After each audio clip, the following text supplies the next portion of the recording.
Okay, today's talk is the introduction to the data series. It's presented by the OT Association. That is us. Today's guest speaker is Rich Kennedy, and Randy, has Rich entered the room yet? I have not seen him, and you might be muted.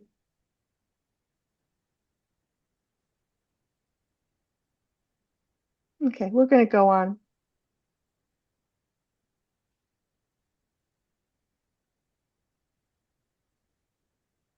Okay. All right, the data series, pardon me, the data series is a series of policy letters written by L. Ron Hubbard, which deal with logic, illogic, proper evaluation of data, and how to detect and handle the causes of good and bad situations in any organization to the result of increased prosperity. That's from the Admin Dictionary. There's also another definition, the tool to discover causes. And this is from an ESTO bulletin,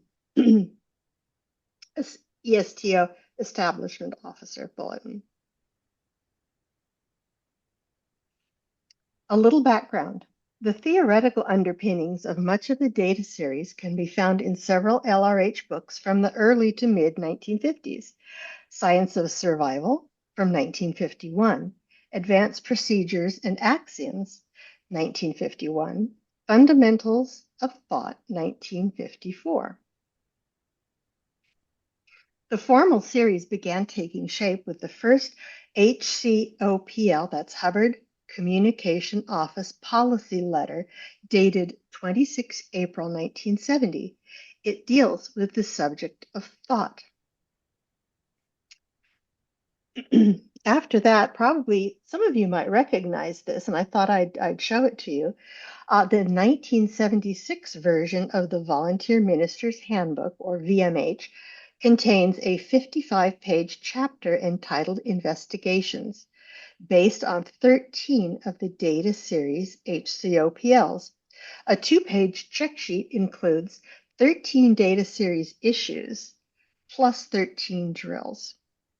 And then you are certified to do investigations. We call them, in the data series parlance, we call those evaluations.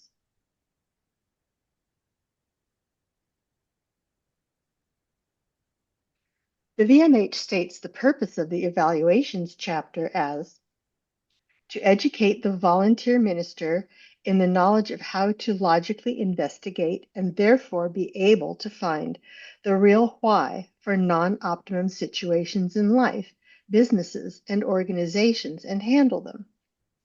Now, we're going to back up a little bit, but there is a full data series course available, but we're going to talk to you a little bit about that down the road here in today's presentation.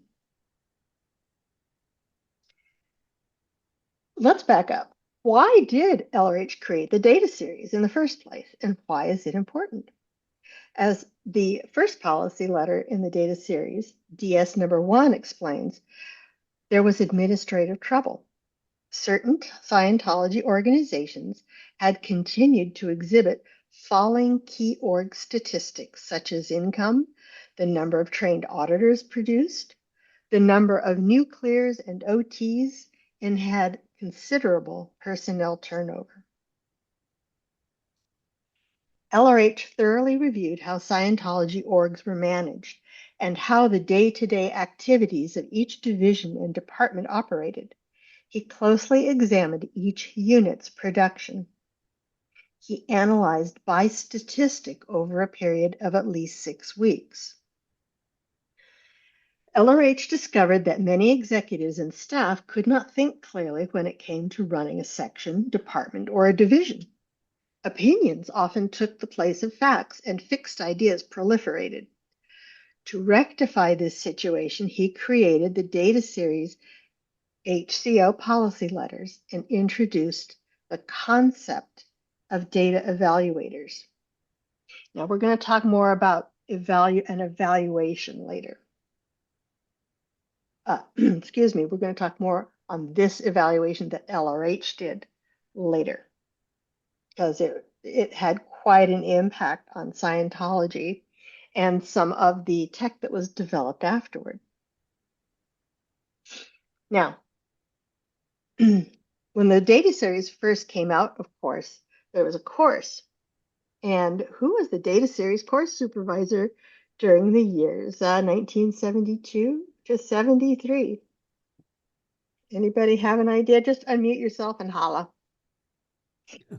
We're so formal. Anybody know? Okay, this is really kind of fun.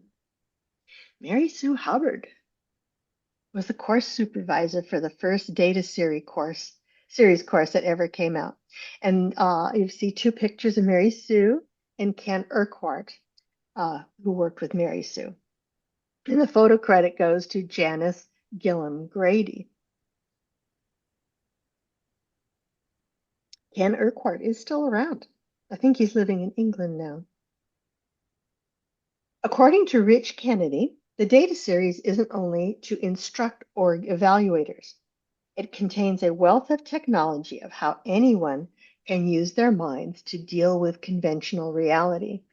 The how-tos of optimizing survival on the dynamics and the personal freedom from everyday aberrated thought and behavior plaguing the world. Wouldn't it be nice to step into a situation and be able to sort it out logically? Yeah, this is what the data series does. The data series data and its applicability are vast, affecting nearly every other area of Scientology as well. And Rich also has stated, now more than ever, each of us, in my humble opinion, would greatly benefit from the wisdom found in the LRH data series. Today, we will sample a tiny part of it. Okay, what we're going to do is start with some basic definitions. Trust me, the data series is like an iceberg. And what we're going to do today is cover maybe the top inch or two layer of the very top of the iceberg. But this should give you an idea of how quickly you can come to solving a problem by using the data series. So these are things we need to know when we do an evaluation. You have to have these tools to do an evaluation. And in the courses, you do clear these words. You do drills, you do demos, and you get to know this data pretty well. The first thing we better clear is evaluation. What is that? The purpose of an evaluation is to isolate and handle the cause of a non-optimum situation so as to reverse and improve it toward an ideal scene. An evaluation is also done to isolate the cause of a scene which is going well and to reinforce it. That's from a board policy letter from 1973. Isolate and handle the cause of a non-optimum situation so as to reverse and improve it toward an ideal scene. How many of us, and this occurred to me the other day, and I'm just going to say what I think here. How many of us have gone into situations where there was problems and things weren't going well, and we go, oh, I have to solve this. I have to solve this. And that's the first thing you think of. Well, maybe that's your purpose, but who does the next step and say to themselves, I have to find out what is the cause of this? Mm-hmm. There's a little bit of a difference there. So that was just something I thought about the other day. One of the first things we need to know, and I'm sorry to be front loading a lot of terminology at you this morning, but these are terms that are very important. First, we need to look at the ideal scene. We have to have a good idea of what the ideal scene is.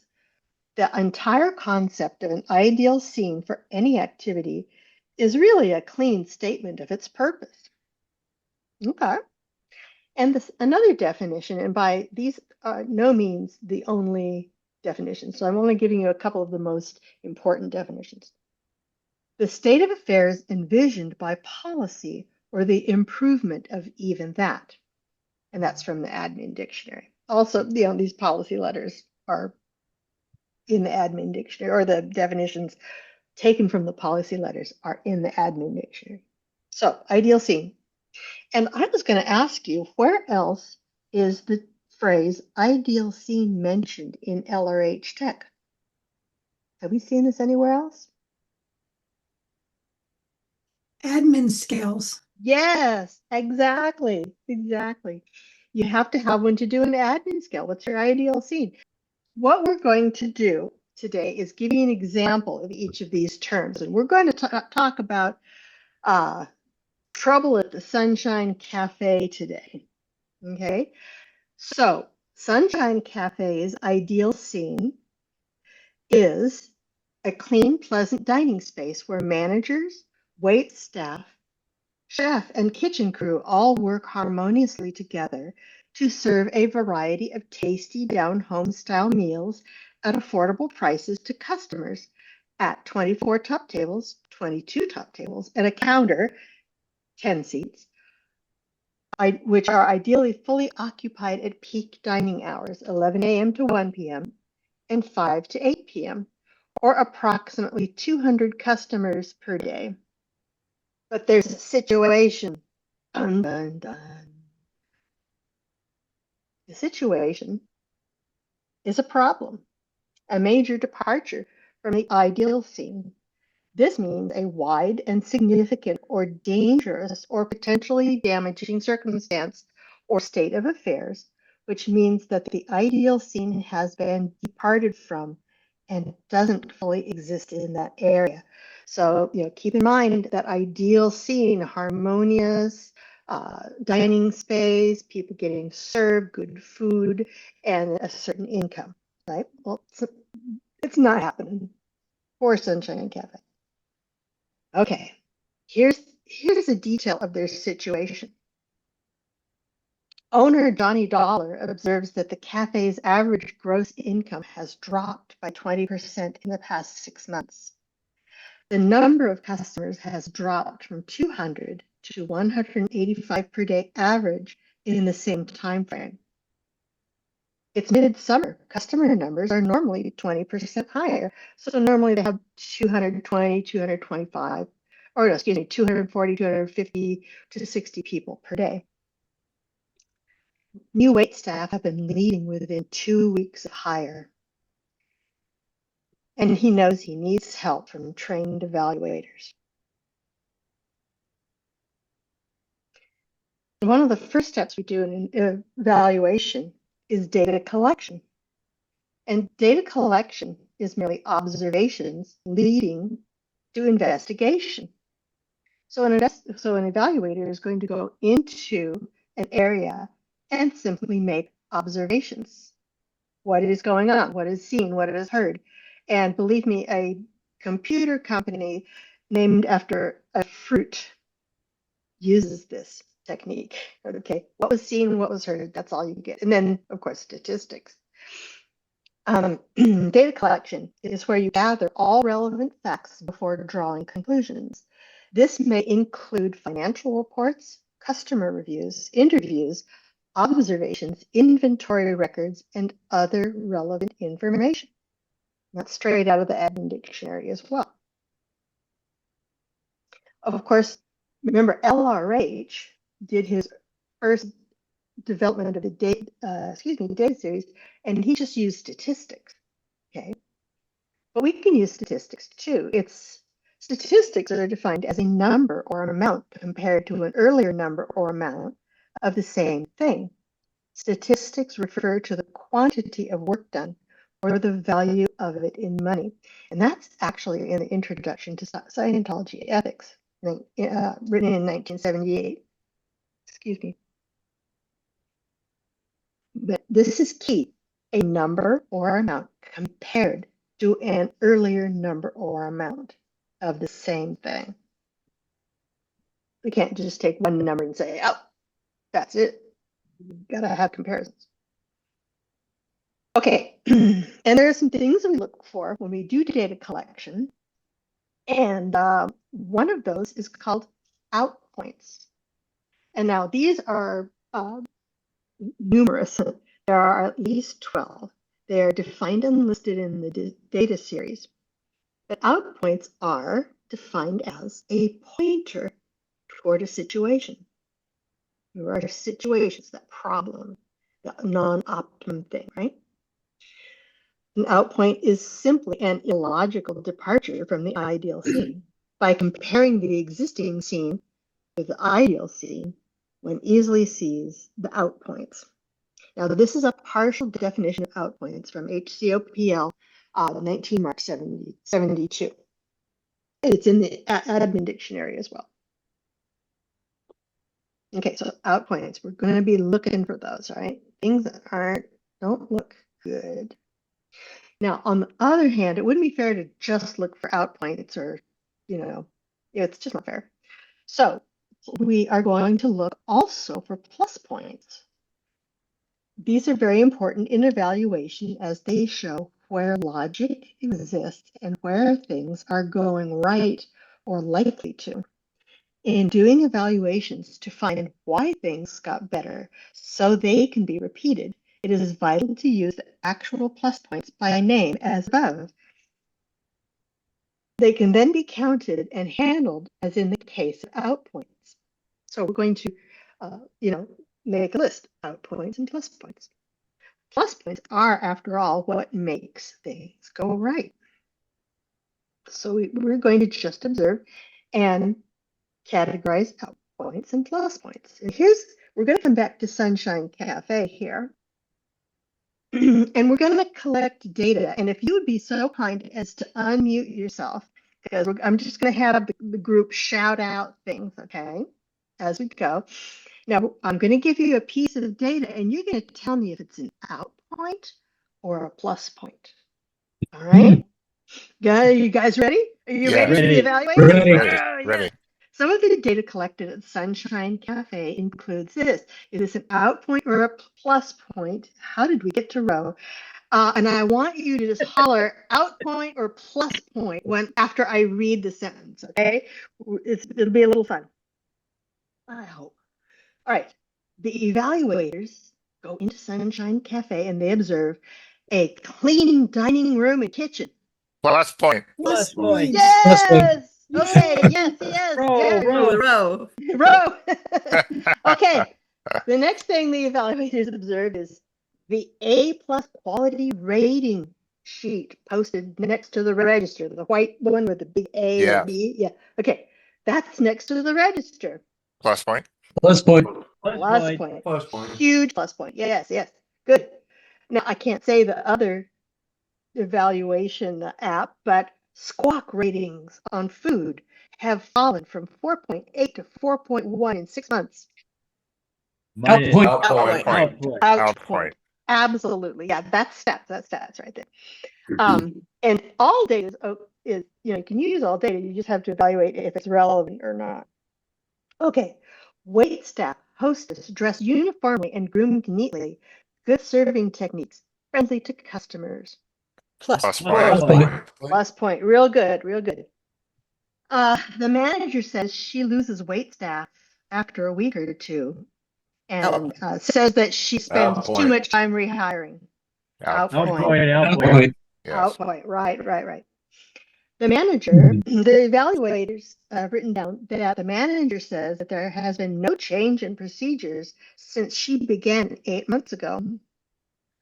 That's not real clear. That's not clear. Whether that's plus or minus to me, because maybe it doesn't need to be changed, just an opinion. Okay.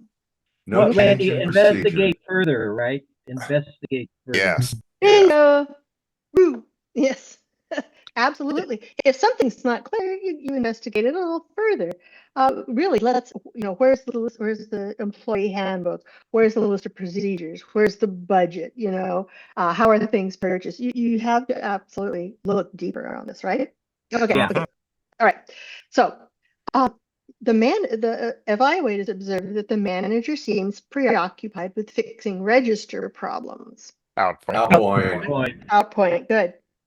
All right. The cook says his purchase budget was cut by 15% 6 months ago. and has to Whoa. purchase lesser quality meat, produce, and spices. Oh, Ooh, boy. oh boy. That's Yeah. point. Out point. Yeah, that is not a good thing to have going on. And the very last, 3 wait staff say the manager keeps their tips as penalty for errors. Oh Yeah. boy. Criminal Uh, up point. Yes, very criminal much. law. Who said criminal out point? Criminal out point. Who I said did. criminal? Carrie said that. Yeah. Carrie said yes, Yay. yes, Carrie. Yay, So you Carrie. know that. The, Yeah, the person who's made her living on tips will Yes. survive. Yes. I hear you. Yeah, this is so illegal. If you ever watch, a certain famous cook's nightmarish kitchen show, yes, you will see that going on sometimes. Okay, so we got some data, right? And this is really not a lot to go on. It's really kind of more of a continuation of the situation, but let's see where we can go here. What we're going to do with our out points and our plus points is do a data analysis. So following that chain of out points, which leads you to the idiocy nobody would ever believe. And let me tell you, it gets really good. All kinds of things come in here. But we still haven't found out the real cause, have we? No. No. Okay. All right, well, let's continue. Let's have a look. So I got a question for you at this point, evaluators. What conclusion do your out points and plus point data lead you to so far? Bad management. Yeah, but Okay. more things may have changed about a certain time back when things started to go down. So to me, I think we need to investigate further around that period of time, like what really changed in the operation of the restaurant. And Yeah. connect the dots if Oh yeah, the they quality so control connect. thing. Yeah. Yeah. Yes, Absolutely. yes. And Randy, to go along with what you're saying, it changed and it keeps happening. Yes, yes. It didn't go away and things got better. It No. wasn't happening. just a blip that recovered. No. Yeah. Right. Good. Yeah, you guys are good. All right. And the So, quality- do you need more data? Yes. Yes. Okay. All right. Relevant data. Relevant data. Okay. Real good. Amen. Real good. Okay. Well, I'll let you guys in on a little secret. I had a whole game set up so you could play Evaluator, and I have everything. So we could spend, let's see, it is now, we are 35 minutes into our hour. We could spend more time getting data, or I could just give you all the spoilers. What Well, would you like? Let's play the game. we want to be able to cover the whole program today. So if we're time is, maybe you ought to give us spoilers. Oh, and we could always do situations and handlings as a practice in another time. Oh, yes. Yes. Because this is so important. What's actually going on in front of my face? And how to use these tools. That's right. Yes. Yes. Yes. Yeah, that's right. Are these terms and points sort of enlightening? Are they kind of indicating to you all so far? I can't see anybody's face, so Myself. Yeah. Myself. okay. Yeah. All right, but you're starting the light starting to break through. Great. Okay, well, I did have a whole game, and I do have the information. I'll tell you what. Let's play 5 questions. I'm going to let the audience ask 5 questions, and I will tell you who you can ask. You can ask Johnny Dollar, the owner. You can ask the manager. You can ask Fred, the waiter, Paul, the cook,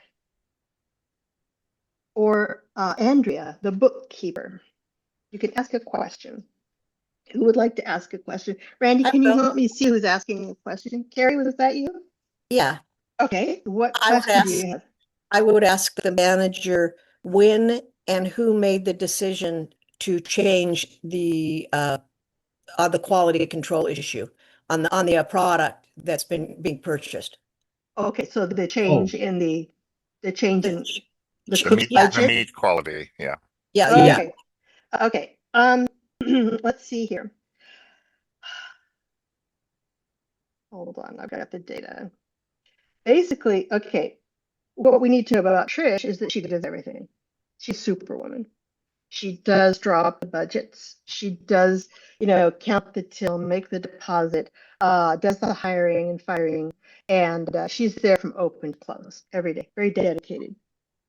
But she made the decision to cut the cook's budget by 20%. Why? Good Were there question. underlying financial problems that caused her to have to cut quality? According to the books and the bookkeeper, there is no change in the budgetary amount that that is sent to Johnny Dollar, the owner, every month. That Johnny Dollar does not see changes. So then, can we ask Trish, why did you cut the budget on that? Okay. Yeah. Well, the thing is, nobody else knows, but that is actually part of the problem. That's part of the why that she did do this. She also cut the wine and bar budget by $450 a week. So there's barely wow. anything in the Okay. inventory. Why? That's major. Yeah. Okay. The why is part of the why, the reason things are going so sideways. And the owner Yeah, you has might want not to seen it in his books yet. please define why a little bit, Mary. That's not a Oh, sure. definition we've done. Oh, okay. All right. Well, I'm going to interrupt. Is there a point where you talk about red flags as a definition? No, Not that red we have flags it's not a data series term that I'm aware of. Okay. yeah, I mean, in our minds, we call things certain things, but it's an out point basically. But we have two pieces of information that do not disagree. The manager claims there have been no changes in procedures, yet Paul the cook says his budget has been cut. And one of the waiters says, yeah, our inventory is so low in wine and beer, we barely have anything on the shelves in the back. If we get a big rush, we're sunk. Okay. Yeah. Okay. What do you Yeah. see here? Yeah. Two different pieces of information. They disagree. That is your out point right there. It's like there are pieces of information that do not agree. Yeah. Okay, so shall we ask some more questions? Who wants to ask another question? What sells better, food or beverage?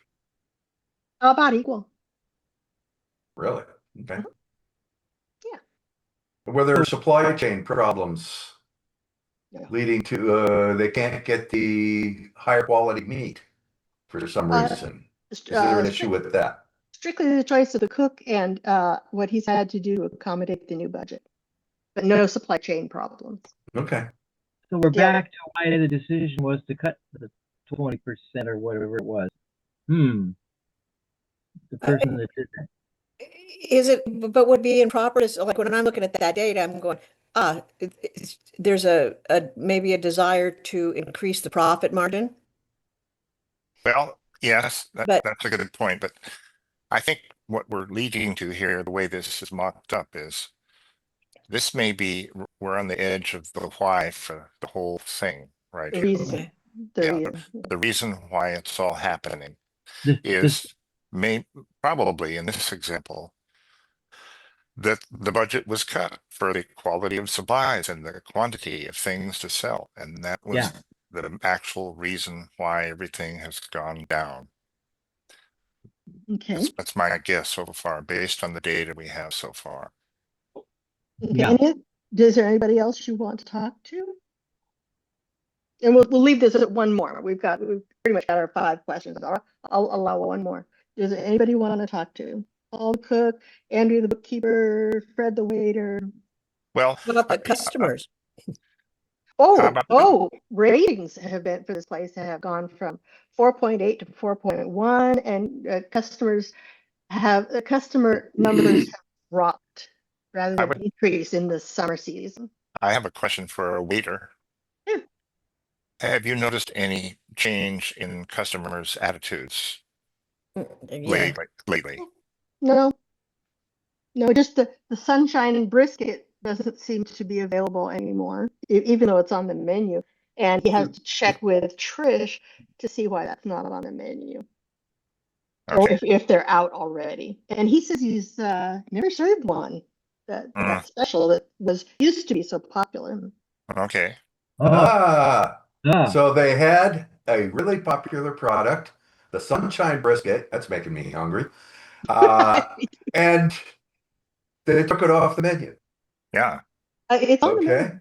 It's on the menu. It's on the Price. menu. Yeah, Trish Yeah, well, redid the that's even worse. menu. Trish It's redid on the the menu. menu about 6 months ago, and it's still on there. It's just never available. It's never available. Yeah. oh. Okay. Why? Okay, I'm sorry. I'm leading you guys I'm leading you guys into a quagmire. I think I am required to actually do spoilers at this point. Okay. Yes. Has Go it ahead. been fun though? Go, We're go trying to ahead. figure out what's going on with nothing in front of us. We're closing in. Okay. Yeah. Yeah. But yeah, the waiter says he's never served a brisket. So yeah. Okay. So the why. This is what we want. See all those arrows in the image pointing toward that red dot? That is the why. All Yeah. the out points pointing toward that. Okay. The why will be how come the situation is such a departure from the ideal scene and will open the door to handling. Any undesirable or desirable situation must have a real why. The why must permit a closer approach to the ideal scene.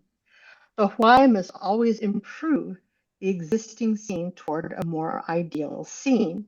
Wow. Yeah, we haven't quite got to that yet. We don't have a handle yet. We don't have that aha moment. Actually, if you do evaluations, I observed with myself that when I got the why, it was like a cognition in session. It was like, oh, it was one of those what moments, right? Yeah. And that's just me personally. But let's go on. You'll really experience that. The why must always improve the existing scene toward a more ideal scene. The real reason found by the investigation. We find what caused the situation, which we call a why. What caused the situation is called a why. That basic outcome is found, which will lead to a recovery of steps. Pretty good? Okay. Yes. Why? We'll handle it. Okay. Now, let me tell you something. You can find a right why or a wrong why. The right Amen. Yeah, the right why. So the right why is another way of saying the correct problem or the correct reason. Okay. The wrong why, okay, here's the difference. A real why opens the door to handling. If you write down a why, ask this question of it. Does this open the door to handling? If it does not, then it is a wrong why. Okay. Now, what we've done with Trish is we're asking her why she reduced the budget. We're not even close to a why, but it could be seen as, oh, it's the budget change. That's the reason. That would be a wrong why. Okay. Wow. So I'll give you the spoilers here in a second. The incorrectly identified outness, which, when applied, does not lead to recovery. Okay. So if we restore the budgets, will that solve the whole problem? Actually, in my scenario, it is not. This is a pretty deep problem. Like I say, LRH spent 6 weeks looking at statistics to get the right why for what Randy and Rich are going to talk to you about today. Okay. So let's continue here. Oops. Oh, wait a minute. We're almost there. Almost there. Let me back up one. Okay. So let me give you the spoiler. Would you like to know the why? Yes, please. Okay. Yes. Okay, here's the data analysis, and I haven't even got all the data. We had a second assistant cook that had to be let go. There was lots of other stuff. Okay, the data analysis shows, and this is going to add some data, $1,000 per week from the cook's budget has been removed. The assistant cook that was let go is still on the payroll, and his checks are cashed on payday. Okay, $450 per week have been removed from the beer and wine bar budget, and there's low inventory. and random amounts of $50 to $200 from maintenance tickets are on the books. But mechanical problems remain. We're talking the fridge, the stove, that kind of thing. Yeah. The air conditioning. Varying amounts from the brisket specials. Now, did it occur to you that it was a little strange that the manager would be fussing with the register every so often? Yeah. Yeah. And there was no briskets being sold, right? Well, there are varying amounts from the refunded brisket specials. The number of refunds seems to correlate to the number of customers during the day. And if you'd asked Fred, he said, well, I've never served a brisket special. We always seem to be out. But it's being rung up and then refunded. Well, I hadn't worked that out 100%. But and the withheld wait staff tips, both electronic record from receipts plus unknown cash amounts that were never recorded, all of these were conclusions that lead to the why. The why is that Trish, the manager, and Andrea, the bookkeeper, colluded and embezzled thousands of dollars from Sunshine Cafe each week for the past 6 months.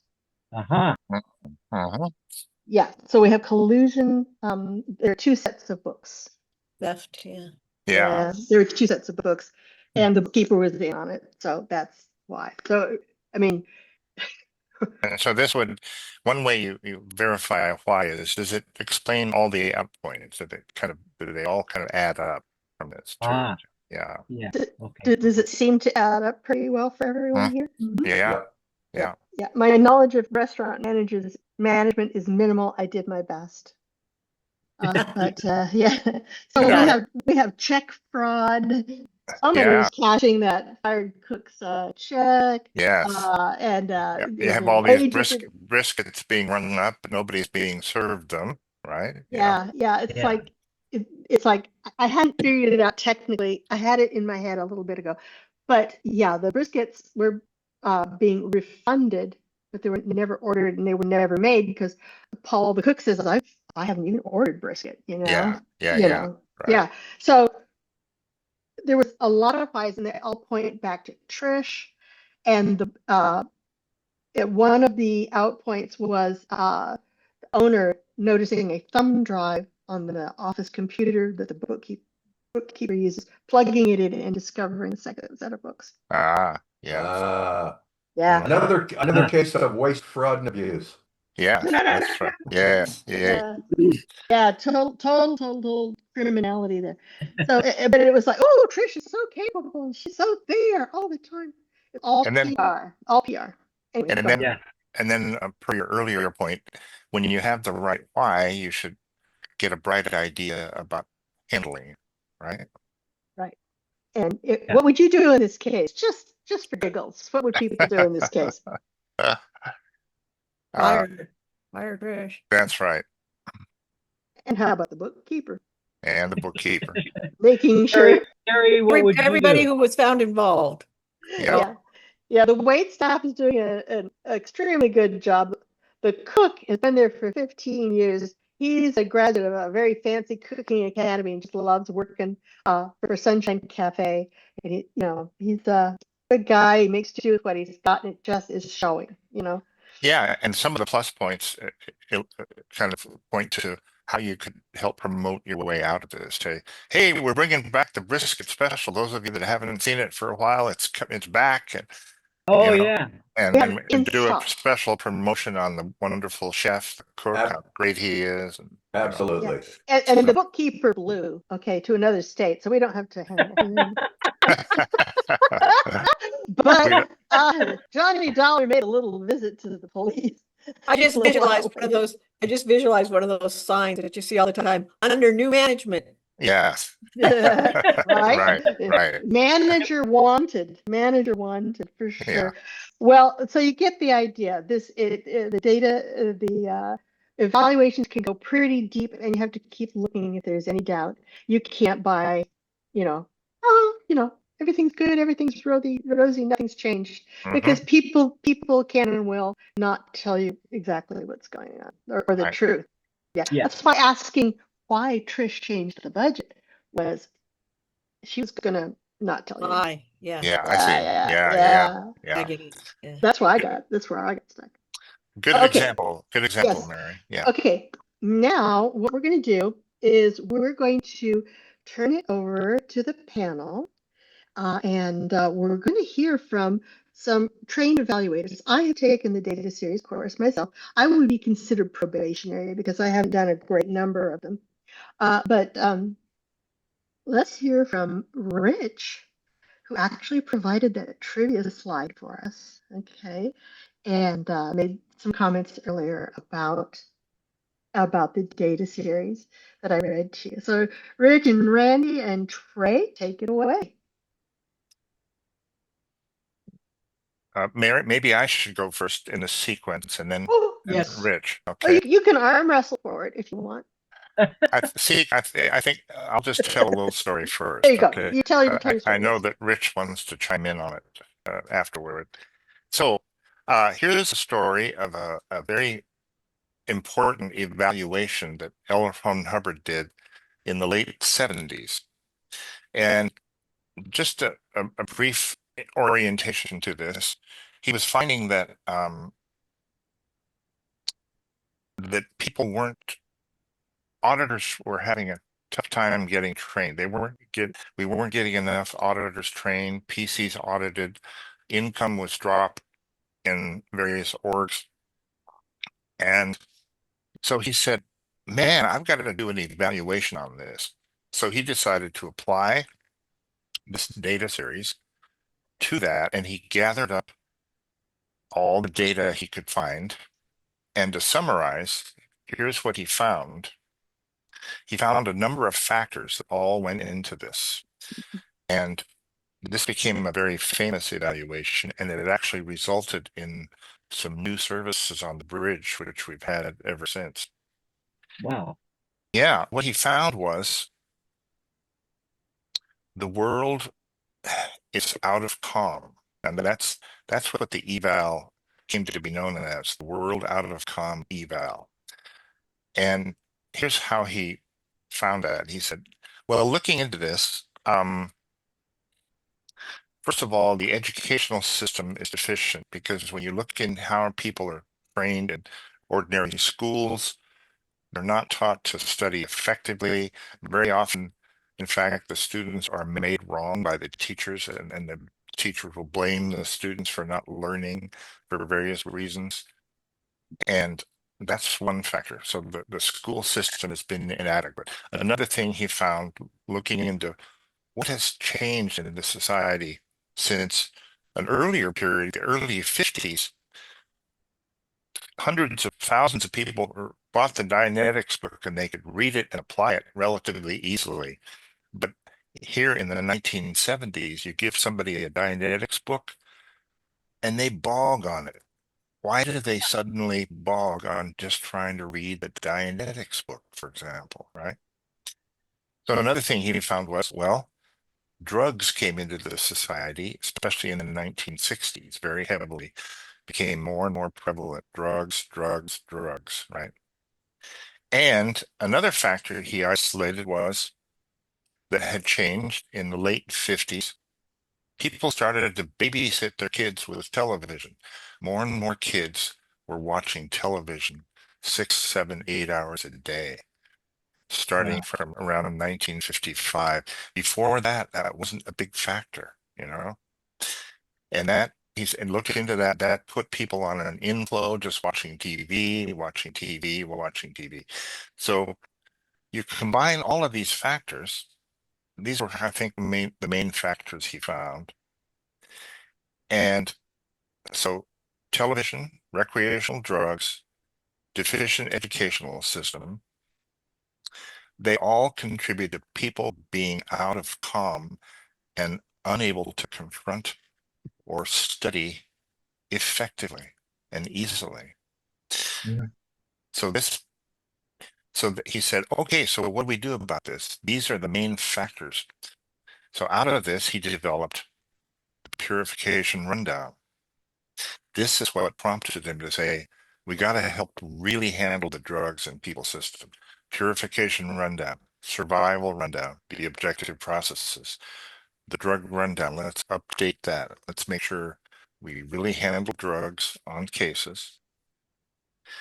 And then he also developed a course called the Key to Life course. Now, have you all heard about the Key to Life course? Yeah. Excellent course. Yeah. Loved it. Some of Loved you- it.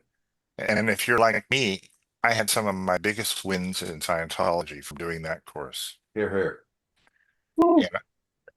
Because basically, in a nutshell, that course undercuts the misunderstood word, and it helps bring back literacy and the ability to absorb knowledge to a Oh, great degree. That's right. ooh, Yeah. Grammar. Yeah. Excellent. Yes. So, and then he also developed this the superpower rundown, which Trey delivers, by the way. But all of these came out of that one eval, basically. And now Rich will chime in, and he actually participated in some of it. He'll tell you his story about that. Thank you, Randy. In 1970, late 1978, 1979, I was on a special LRH project called the New World Core, which looked into training and looked into auditing specifically. And LRH was interested in how do we make auditors here in 1978, 79, as compared to how I made them in the 50s and especially in the 60s at St. Hill in England. Right. And so for LRH to collect the data that he got was he wanted to hear our TRs. He wanted to hear our session patter. He wanted to make sure that we learned how to use the e-meter, did the e-meter, made assessments correctly, knew how to list and null, knew what a read was on the e-meter. So a bunch of us, about 15 or 16 from, I guess, all over the world, we went to the INT base in 1979 and took part in this project. And these are some of the top auditors in the world, really. Right? That's right. That's right. They were. Yeah. And so we sent our tapes up, and the next morning, LRH would send the critique back. And this went on for 2 weeks, and there was only one auditor who passed. So LRH kept digging into this and trying to find out more about it. And this is point number 6 in the World Out of Com evaluation under the topic data, and where he found that, hey, auditors are taking way too long to train, A, and B, they're coming out of their training with only mediocre results. Only a few auditors really have the TRs, really have the auditor's presence, really can put in that auditor's code, really know how to deliver the commands and get the PC through the process. So as Randy mentioned, the result of all this was a revamped training. And they're even went so far as putting in place a brand new training at FLAG called the International Training Organization, the ITO, which some of you may know about. And one of our OTA members took several courses there. That's Z, took several courses at the ITO. And so in summary, the data, part of the very valuable data that LRH used in this eval came directly from auditors and how auditors performed. And the importance here is that LRH compiled a lot of data on auditors over this 1 month period that all of us were at the end base. So thankfully, the eval came out, and we were once again producing auditors at a fairly good clip that were much more trained than the auditors from the early 70s. So that's basically my story, and thank you for allowing me to present it to you all. Very good. Thank Thank you. you, Rich. Thank you, Rich. Hey, and thank you. That's very kind of you to say about the PowerPoints and our help with arranging all this. Because it's a big topic, and we wanted to do our best with it. Okay, Trey is has something to say, I think, too. Are you, Yeah, well, please, Trey. I started to read the data series, and I thought it was really interesting. And there's one thing Ellery had said in there was that auditing tech was based on the data series. Now, well, of course, auditing tech preceded the data series quite a lot. So I was thinking, well, oh, okay. And then it's like I understood the whole thing. It's like when you get a read on the meter, that is an out of ARC point. And then you have the tool that you have, like flying a rudiment or whatever it is, and you get the FN and you have resolved the out point and found the Y. You found the Y that you're out of ARC with something. So just when you look at those two things together, you see, well, ideal scene versus out point. How do you revert the out points to the ideal scene?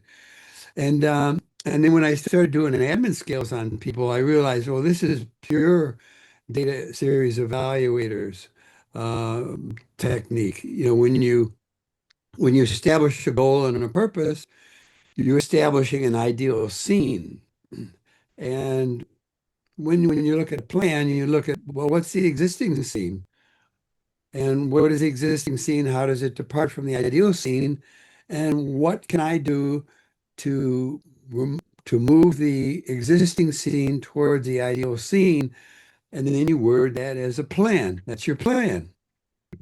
And then the steps and various things. And then you have statistics, how you keep track. Are you going forward or are you going backwards? And you know, and it just made everything so simple to understand those basic things. You know, everything else I was doing, I could really fit it right into those boxes, you know, and because I mean, I wasn't really, I mean, I was a field auditor, so it was just me and Nikki and CS maybe, and I mean, it was like I didn't have any big org to do a data evaluate to do a data series evaluation on. Um, so you know, I just did it on what I was producing, and everything fit right into it. It was just really remarkable. Wow. Very good. Wow. Yeah. Good. If you think about it, Trey, you know, Excellent. let's think of it an ideal scene for a human to be surviving in whatever world they're in. Uh, you know, if you are far from that ideal scene, if you feel incapable, if you don't have education, if you're keyed in all the time, and let's keep it with auditing. If you're keyed in all the time and are miserable, that's not an ideal scene. So it just makes so much sense that auditing would be getting a human close to their own ideal scene. Yeah, and every individual has a different ideal scene. I mean, they're all similar and they're all compatible, but you know, the most important thing on an admin scale I found is establishing the goal and the purposes. If those are accurate, then the rest of it just falls into place. And you can't use a cookie cutter approach to it because everybody has a different ideal scene for the first dynamic, second dynamic, third dynamic, because everybody has different but compatible goals. Right. Great, great. And one thing I'd like to mention is that this has just been a brief introduction to the data series, and it really should be studied with full study tech. And I believe we have a introductory check sheet that will be available on this, right? Right. So if you've asked yourself, how can you learn to do evaluations? And this isn't a sales pitch. I'm just saying, whoa, we got stuff available. All right. You can take a data series evaluators course. And the product from the Edmund Dictionary is a person with demonstrated ability to evaluate competently. And you get a certificate, the Hubbard Evaluator Provisional Certificate to start. And permanent certification is awarded when you have demonstrated the ability to do correct evaluations consistently with resulting high statistics. So you successfully find the right why and turn things back closer to that ideal scene.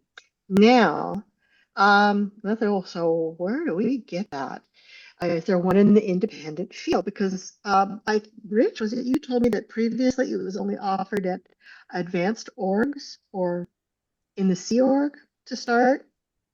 I think it was advanced orgs. You didn't have to go to a Sea org, but you couldn't get it at like the LA org when I was there, but I think since 1982, some of this stuff has been relaxed, and you may be able to get it at some of the Scientology ideal orgs.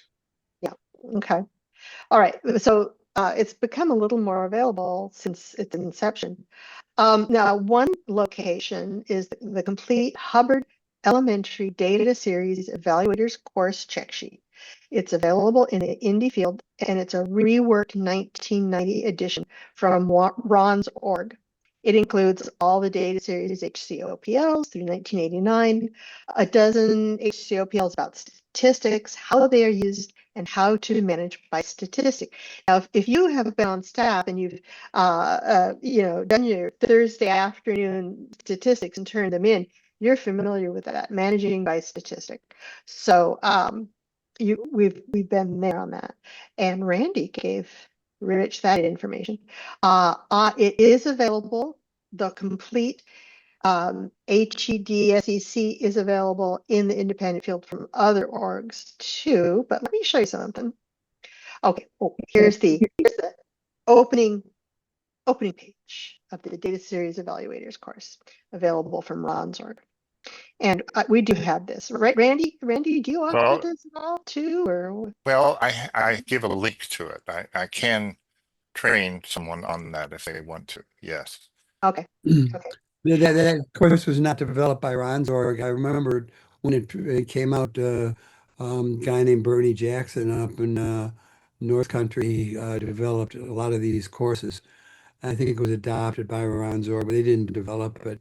Yeah. Oh no, I didn't. I wanted to mention that I was auditing a guy one time who had been the evaluator at the AAO in LA.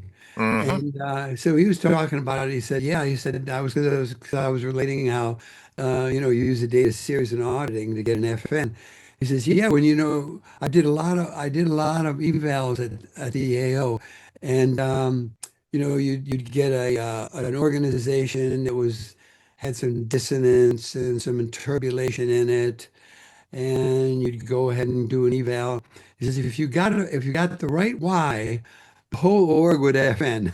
Right. Yeah. Yeah. So it's like they're dynamic auditing. Yeah.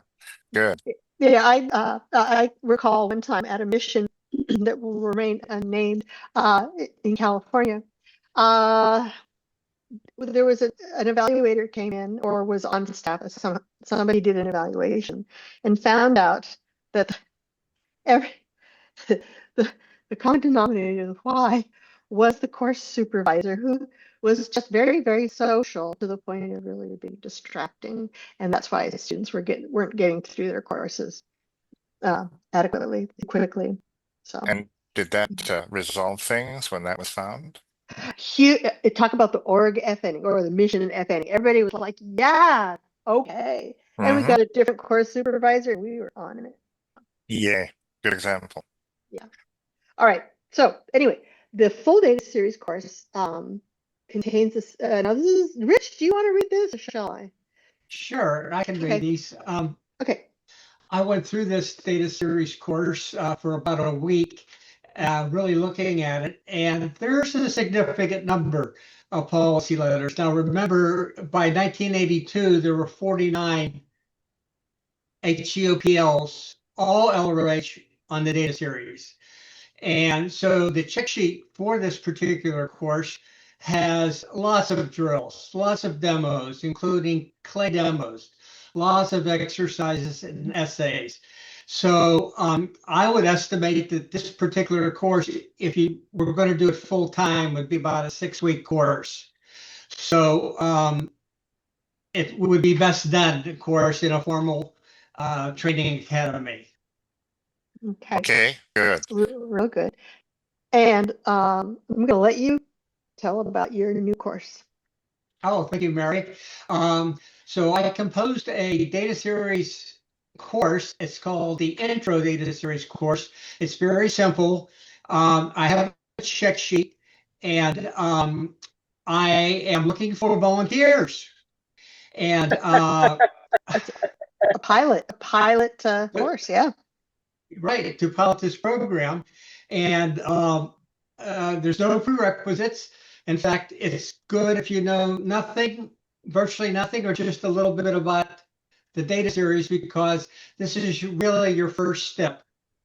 And Mary has included a link there that you could use for the pilot program. Oh, And yeah, this will be email. done remotely, of course, right? Yeah. Well, the pilot program is done either on a self-study basis or with a twin, two people that are interested, maybe husband and wife or something like that. They could do it in a twin setting. There's no real course supervisor. There's no examiner. There's no one to quiz you on this at this particular phase. We want to see if this data series course has the basics that you can use to get started doing some of the things that the people in this presentation were talking about. Very good. Good. Yeah. So Good. just if you have questions or would like to talk to Rich about getting on this pilot program, I've got the email for IndieBridge, info@indiebridge.org, and we'll connect you up with Rich and connect you up with more information on the pilot program. Okay, and this is great stuff to know, everyone. It literally changed how I think about information and data. Yes. It just my brain. I mean, it had happened. My brain just completely changed on that. It modifies your operating system. Yes. It Right? becomes your operating system. Yeah. Really. Exactly. Yeah. Yeah. Good way to say it. Yeah. Lenny, have you taken it? I took the back in '74. I took the 2D alignment course, and it went through a lot of stuff on the second dynamic, but then it went into a large number of data series, policy letters. Mm. Oh, And I was going, oh, this is interesting, but I was newbie, so maybe I Wow. just finished the HQS course. Yes, in fact, I did. And but it really hit me. And there's also you can go to somewhere on one of Scientology websites. You can actually take a remote course. You can take it online for free. Wow. So Wow. yeah, that was very good. I've taken a few of those. Yeah. And then again, we don't know if it's been altered in the interim. So a heads up. Yeah, Due diligence, all that good stuff. yeah, guys. there's always that. Yeah. They may change a little bit, but the rest of it may be good. Who knows? Well, that's one thing Rich does when he makes up this check sheet is he carefully sifts through to look for altered stuff, altered from LRH, and you just stick with the straight LRH stuff, right, Rich? Yeah. That's correct. Everything on my check sheet is 1982 or earlier. Yeah. Things started changing. All right. Well, have we got any questions for Rich, for Trey, for Randy, for me? Ooh. Anybody? Or how about Wynn's applying the text since our last I'm waiting for questions, Randy. I've already waited 10 seconds, no answer. I'm impatient. Sorry. I can't see the thumbnail. Randy, we're speechless. Oh, we're speechless. Okay, good place to go on to wins then. Yes. And I have a football player because World Cup. Tony is raising his hand. Okay, yes, please let me know because I cannot see the thumbnails right now. Tony, what's up? Wins. So I've never done the data series as a full package or whatever, and I've got bits and pieces and read an issue here, read two of them there, and it sure works. Bottom line, man, there's something going on, and no, it's not the lie that it's Johnny over there. He's the cause. He's the cause. Lies persist. He's the cause, and it doesn't go away, and the problem doesn't go away. Then we do a data series. Oh, the cat keeps tripping the light switch every day or some wild thing, you know? Mhm. Yeah. Yeah, yeah, the real why is often a big surprise and it's like a cognition. It really is. To me, that's how it feels. Yeah. Oh, yeah. What's also important to always you have to always get a why before a who. And a lot of times people just jump directly to, oh, that's him, that's the problem. He's the problem. But there's no why. It's just a false idea. Yeah, Yes. that's from an LRH reference called, I think the title is Who is Not a Why or something. Yeah, right, That's right, right. exactly. Yeah. Very, Yeah. but it's a very common way of, it's a very common outpointy way of thinking. Thanks, Randy and Ture. Man, that one's big. Yes. I see Yeah. Carrie's raising her hand. Yes, Carrie. I wasn't raising my hand. I was just going V8 moment. Oh, Oh, okay. Yes. Yeah. I haven't Yeah. heard that in a while. All right. Okay. Any other wins to share? Yeah, I got one. Okay. First of all, a little background. I've been troubleshooting all my life. Broken in toys, my car, later in the Navy, jet aircraft, later computers, computer networks. And I've come to realize that when a computer outage is going on, like the whole network is down, it really comes down to people. And come to realize that human communication or miscommunication is the root cause of so many problems. I mean, it sunk the Titanic, it blew up the space shuttle. Most catastrophic failures usually have the human origins. But one time and I'm saying that because one time I got sent out to a restaurant and I had to find out why their wireless was down. Well, I get there and I find the wireless is doing fine. It was an islands restaurant in Manhattan Beach. And I go to the back and I see the owner, and this guy's on fire. He is super stressed out. And he's on the phone with tech support. And come to find out, restaurants use these little tablets, right? They put in the orders and it goes to the server and then it goes out to the proper food prep areas, Yeah. by these kitchen displays. You've probably seen them. And I'm looking around and the wait people, they're just sitting around yapping. The manager's all stressed out. And I find out what the problem is. And I grabbed this one waitress and I said, do you know how to use these tablets? Because I didn't. And she says, you bet I do. I says, good. Get two-way radios, one for you, one for the manager. I want to be on the conference call with tech support. Let's go test something. With that, she took off. She hit the ground running and was testing these various types of orders. And I could hear them chattering, on the phone call. And then they're making some changes. And then they get that one fixed. I go, good, let's do this one. Actually, she was doing it. I didn't have to tell her what to do. And within about a half hour, everything was fixed. And the manager checked it out. And you talk about a blow down FNVGIs on the manager, because, the restaurant was supposed to open in about 15 minutes. He's totally freaking out. Now he's sitting on top of the world. And he says, you're a genius. He says, they treated me like a hero. They gave me a free lunch and they asked me to stick around for another hour while everything was okay. But what did I really do? I didn't do anything except putting in comm lines where necessary. And I pointed them in a direction to look. And they fixed it themselves. Yay. Very good.